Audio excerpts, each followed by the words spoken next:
when your dough is 1/8 to 1/4 of an inch thick, you want to stop rolling. This is the perfect thickness for your pie dough. Now you're going to place your rolling pin at the top of your piece of dough and gently fold it over.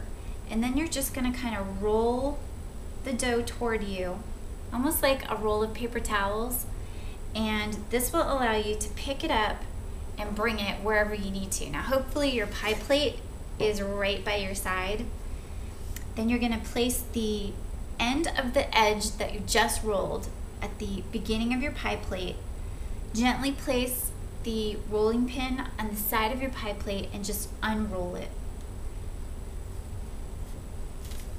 Okay, and if it's not perfectly in there, just gently get your hands under and coax it to where you need it. Being careful not to pull it too much, because we don't want to stretch the dough out. And you can see I just did that there. There was a pocket of butter.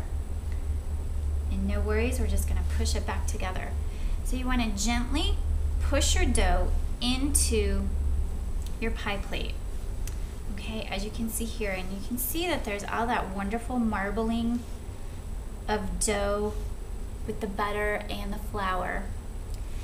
So you can trim your dough away at this point with a knife or scissors. I'm just using my hands. And then you're going to fold the dough under itself, and you're creating a little lip. Okay, so you're going to do that all around, and then when you have that nice lip, you're going to come back in and crimp your edges. Now you can crimp with the end of a fork, you can crimp with your 2 fingers. Typically, using your 2 knuckles and your first finger, you're just going to kind of push in with your 2 knuckles on the inside, and then push your other finger, your first finger, in between your 2 knuckles. And that's going to give you a little fluted edge. You do that all the way around. You pop it back in the refrigerator for a few minutes before you add your filling, because remember, we want to keep it nice and cold so that the butter doesn't melt. And once you get your filling in there, you pop it in the oven.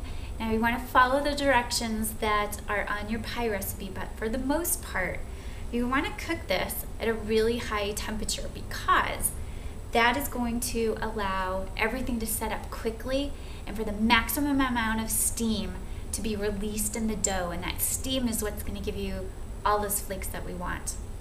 So keep it cold, high temperature, about 400, 425 Fahrenheit, and you will have one of the best pie doughs you ever had. Well, thanks for watching. I'm Dawn Viola for chef2chef.net. You can visit us online at chef2chef.net and go to the forum section, Ask a Baker, to ask us any questions you have about baking, and chefs from all over the country will be there to answer your questions. So thanks again for watching, and we'll see you next time.